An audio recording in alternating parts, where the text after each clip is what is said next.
Good morning. ಇವತ್ತು ನಾನು 8 ಗಂಟೆಗೆ ಎದ್ದಿದ್ದು. ನಾನಿರೋದು ಇವಾಗ ಭಟ್ಕಳ ನನ್ನ ತಾಯಿ ಮನೇಲಿ. ಸಾಮಾನ್ಯವಾಗಿ ಹೆಣ್ಮಕ್ಳು ತವ್ರ ಮನೆಗೆ ಬಂದರೆ ಆಳ್ಸಿನೇ ಅಲ್ವಾ, ಹಾಗೆ ನಾನು ಕೂಡ ಆಳಿಸಿ ಆದೆ. ಇವತ್ತು 8 ಗಂಟೆಗೆ ಎದ್ದೆ, ಮತ್ತು ನಿನ್ನೆ ಬಂದು ತುಂಬಾ ಸುಸ್ತಾಗಿತ್ತು. ಇವಾಗ ಮಾರ್ನಿಂಗ್ ಟಿಫನ್ ಎಲ್ಲ ಆಯಿತು. ಇಡ್ಲಿ ಮಾಡಿದ್ರು ನಮ್ಮ ತಮ್ಮನ ಹೆಂಡತಿ, ಹಾಗೆ ಚಪಾತಿ ಕೂಡ ಇತ್ತು. ಇವು ಕತೆ ಇಲ್ಲಿ ನೋಡಿ, ಇವನು ಯಾವ ಥರ ಬಿದ್ಕೊಂಡಿದ್ದಾನೆ ಅಂತ ಹೇಳಿ. ಮಕ್ಕಳೆಲ್ಲರೂ ಆಟ ಆಡ್ತಾ ಇದ್ದಾರೆ. ಅಣ್ಣ ಬಂದಿದ್ದಾನೆ ಅಂತ ಖುಷಿ ಅವರಿಗೆ. ಅಣ್ಣ ಅಂತಲೇ ಕರೆಯೋದು, ಅತ್ತೆ ಮಗ ಆದರೂ ನನ್ನ ತಮ್ಮನ ಮಕ್ಕಳು ಎಲ್ಲ ಅಣ್ಣ ತಂಗಿ ಅಕ್ಕ ತಮ್ಮನ ಥರನೇ ಚೆನ್ನಾಗಿದ್ದಾರೆ. ಅವರು ಏನೋ ಆಟ ಆಡ್ಕೋತಾ ಕೂತಿದ್ದಾರೆ, ಖುಷಿ ಅವರಿಗೆ ಅಣ್ಣ ಬಂದಿದ್ದಾನೆ ಅಂಥೇಳಿ. ಹಾಗೆ ನಾನು ಇಲ್ಲೊಂದು 2-3 ಡೇಸ್ ಉಳಿತೀನಿ, ಸ್ವಲ್ಪ ಕೆಲಸ ಇದೆ. ನಂತರ ಬುಧವಾರ ಹೋಗಬೇಕು ಅಂತ ಇದೆ ಮನೆಗೆ. ನಾವು ಚಿಕ್ಕಮಗಳೂರಿಗೆ ವಾಪಸ್ ಆಗಬೇಕಂತ ಇದೆ, ನೋಡಬೇಕು. ಕೆಲಸ ಕಂಪ್ಲೀಟ್ ಆದರೆ ಹೊರಡ್ತೀನಿ. ಹಾಗೆ ವೇಣುನ ತುಂಬ ಮಿಸ್ ಮಾಡ್ಕೊತಿದ್ದೆ. Venu, miss you.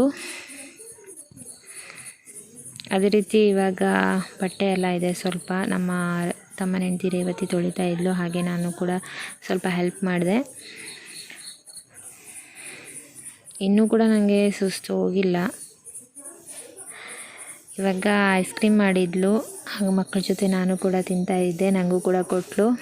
ಹಾಗೆ ಮಕ್ಕಳಿಗಂತೂ ನಾನು ಬಂದಿದ್ದೆ ಅಂತ ತುಂಬಾ ಖುಷಿ. ಇಡೀ ದಿನ ಅತ್ತೆ ಅತ್ತೆ ಅಂತ ಮಾತಾಡ್ಕೊತಾ ಇರ್ತಾರೆ.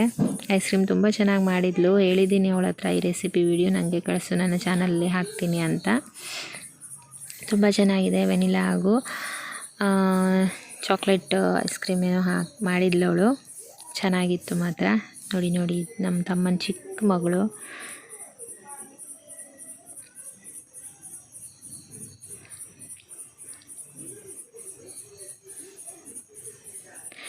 ಹಾಗೆ ಇವಾಗ ನಾನು ನಮ್ಮ ಜಾಕಿಗೆ ಸ್ನಾನ ಮಾಡಿಸ್ಬೇಕು. ತುಂಬ ಟೈಮ್ ಆಯಿತು ಸ್ನಾನ ಮಾಡಿಸಿದೆ ಅವನಿಗೆ. ನಾನು ಇಲ್ಲಾದರೆ ಮಾಡಿಸ್ತಾರೆ, ಹಾಗೇನೂ ಇಲ್ಲ, ಬಟ್ ತುಂಬ ದಿನ ಆಗಿತ್ತಂತೆ ಸ್ನಾನ ಮಾಡಿಸಿದೆ.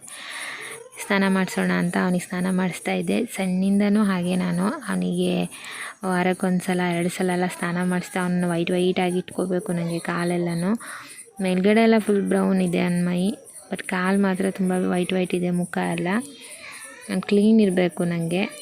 ಹಾಗಾಗಿ ಸ್ನಾನ ಮಾಡಿಸ್ತಾ ಇದ್ದೀನಿ ಇವಾಗ. ಸುಮ್ಮನೆ ನಿಂತ್ಕೋತಾನೆ, ಆವಾಗಿನ ಥರನೇ ಈಗಲೂ ಅದೇ ಥರ.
ನನಗೆ ಇವನ್ನೆಲ್ಲನೂ ಒಂದು ಡಾಕ್ಯುಮೆಂಟ್ರಿ ಥರ, ಅಂದರೆ ಒಂದು ಮೆಮೊರಿ ಇರೋದಕ್ಕೋಸ್ಕರ ಈ ವಿಡಿಯೋನೆಲ್ಲ ನಾನು ಮಾಡ್ತಾಯಿದ್ದೀನಿ. ಹಾಗೆ ನನ್ನ ಚಾನಲನ್ನು ಶೇರ್ ಮಾಡ್ಕೊಳ್ತಾ ಇದ್ದೀನಿ.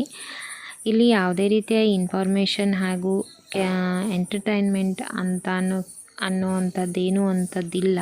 ಇನ್ನು ಕೆಲವೊಬ್ಬರಿಗೆ, ನನ್ನ ಫ್ರೆಂಡ್ಸಿಗೆ ತುಂಬ ಖುಷಿಯಾಗಿದೆ. ನನ್ನ ಒಂದು ಲೈಫ್ ಜರ್ನಿನ ನೋಡ್ತಾ ಇರ್ತಾರೆ. ಎಷ್ಟೋ ಜನ ನಂಗೆ ಕಾಲ್ ಮಾಡಿ ಹೇಳ್ತಾರೆ. ನನ್ನ ಕ್ಲಾಸ್ಮೇಟ್ಸ್ ಇದ್ದಾರೆ, ನನ್ನ ಕ್ಲೋಸ್ ಫ್ರೆಂಡ್ಸ್ ಇದ್ದಾರೆ, ನನ್ನ ಬಗ್ಗೆ ಕೇರ್ ತಗೊಳ್ಳೋರು ಎಷ್ಟೋ ಜನ ಇದ್ದಾರೆ. ಅವರೆಲ್ಲರೂ ಖುಷಿ ಆಗ್ತದೆ ಜೊತೆ ನೀನು ಬೆಳಗ್ಗೆಯಿಂದ ಸಂಜೆ ತನಕ ಮಾಡೋಂಥ ಕೆಲಸ, ಹಾರ್ಡ್ ವರ್ಕ್ ತುಂಬಾ ಇಷ್ಟ ನಮಗೆ, ತುಂಬ ಕಷ್ಟಪಡ್ತಾ ಇದೆಯಾ ಅಂತಾರೆ.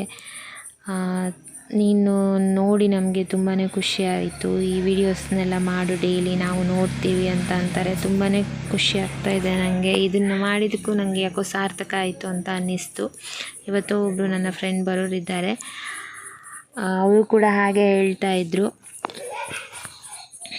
ಹಾಗೆ ನನ್ನ ಫ್ರೆಂಡ್ ಒಬ್ಬರು ಬಂದರು ಐಬ್ರೋ ಮಾಡ್ಕೊಳ್ಳಿಕ್ಕೆ. ಕೆಲವೊಬ್ಬರಿಗೆ ಗೊತ್ತಿರಬೇಕು ನಾನು ಬ್ಯೂಟಿಷಿಯನ್ ಅಂತ. ಮೊದಲು ನನ್ನ ಭಟ್ಕಳದಲ್ಲಿ ಶಾಪ್ ಇತ್ತು, ಆ ಶಾಪನ್ನು ಇವಾಗ ಕ್ಲೋಸ್ ಮಾಡಿದ್ದೀನಿ. ಬಟ್ ಕೆಲವೊಂದು ಐಟಮ್ಸ್ ಅಂದರೆ ಚೇರ್ ಮತ್ತು ಥ್ರೆಡ್ ಮತ್ತು ಈ ಐಬ್ರೋ ಥ್ರೆಡ್ ಎಲ್ಲ ಇಟ್ಟಿದ್ದೀನಿ ನಾನು ಇಲ್ಲಿ ಬರ್ತೆ ಅಂತ ಅಂದರೆ ಕೆಲವೊಬ್ಬರು ಕಾದಿರ್ತಾರೆ. ಹಾಗೆ ನನ್ನ ಕ್ಲೋಸ್ ಫ್ರೆಂಡ್ ಇವರು ಬಂದರು ಶಾಪಿಗೆ. ಶಾಪಿಲ್ಲ ಇವಾಗ, ಬಟ್ ಅಲ್ಲಿ ಚೇರ್ ಇದೆ. ನನ್ನ ಅಮ್ಮಂದು ಒಂದು ಫ್ಯಾನ್ಸಿ ಸ್ಟೋರ್ ಇದೆ, ಅದನ್ನು ನಾನು ನನ್ನ ಶಾಪಿಗೆ ಶಿಫ್ಟ್ ಮಾಡಿಕೊಟ್ಟಿದ್ದೀನಿ. ಅವರು ಅಲ್ಲೇ ಐಟಮ್ಸ್ ಎಲ್ಲ ಇಟ್ಕೊಂಡು ಇವಾಗ ಸೇಲ್ ಮಾಡ್ತಾ ಇದ್ದಾರೆ. ಅಲ್ಲೇ ನಾನು ಚೇರನ್ನು ಇಟ್ಟಿದ್ದೀನಿ. ಯಾರಾದರೂ ಬಂದರೆ ಎಮರ್ಜೆನ್ಸಿಗೆ ಅವರಿಗೆಲ್ಲ ನಾನು ಐಬ್ರೋ ಮಾಡಿಕೊಡ್ತೀನಿ. ಯಾಕಂದರೆ ಖಾಯಂ ಕಸ್ಟಮರು ಪಾಪ, ತುಂಬ ಜನರು ನೆನೆಸ್ಕೊಳ್ತಾರೆ ನನ್ನ. ಹಾಗೆ ಇವರಿಗೊಂದು ಐಬ್ರೋ ಮಾಡೋಣ ಅಂತ ಇವಾಗ ಐಬ್ರೋ ಮಾಡಿಬಿಟ್ಟು ನಂತರ ಸುಮ್ಮನೆ ಹಾಗೆ ಹೊರಗಡೆ ಬಂದೆ, ಮಾತಾಡಿಸಿ ಕಳಿಸ್ದೆ ಅವ್ರನ್ನ. ಅದೇ ರೀತಿ ಹೊರಗಡೆ ಬಂದೆ. ಸಂಜೆ ಆಲ್ರೆಡಿ ಆಗ್ತಾ ಬಂತು. ಇಲ್ಲಿ ನಮ್ಮ ಪಕ್ಕದ ಅಂದರೆ ನಮ್ಮ ರೋಡ್ ಪಕ್ಕದಲ್ಲೇ, ನಮ್ಮ ಮನೆ ಪಕ್ಕದಲ್ಲಿ ಒಂದು ಶಾಪ್ ಇದೆ. ಸುಮಾರು ಶಾಪ್ ಇದೆ. ಅದರಲ್ಲಿ ಗೋಬಿ ಮಾಡ್ತಾರೆ ಒಬ್ಬರು, ಸುರೇಶಣ್ಣ ಅಂತ. ಅವ್ರ ಶಾಪಿಗೆ ಇಲ್ಲೆಲ್ಲ ತುಂಬ ಜನ ಬಂದಿದ್ದಾರೆ ನೋಡಿ. ಮುಸ್ಲಿಮ್ಸ್ ಬೆಟ್ಗಳಿಂದ ಬರ್ತಾರೆ ಗೋಬಿ ತಿನ್ನಲಿಕ್ಕೆ. ಅವ್ರನ್ನೆಲ್ಲ ನೋಡ್ತಾ ಇದ್ದೆ ಸುಮ್ಮನೆ ಹಾಗೆ. ಆಯಿತು, ಸಂಜೆ ಆಯ್ತಾ ಬಂತು. ಮನೇಲೆಲ್ಲ ಲೈಟು ದೀಪ ಎಲ್ಲ ಉರಿಸ್ತಾ ಇದ್ದಾರೆ ಇವಾಗ. So good night friends. ಇವತ್ತಿಂದು ಇಷ್ಟೇ, ಏನು ಸ್ಪೆಷಲ್ ಏನೂ ಇಲ್ಲ.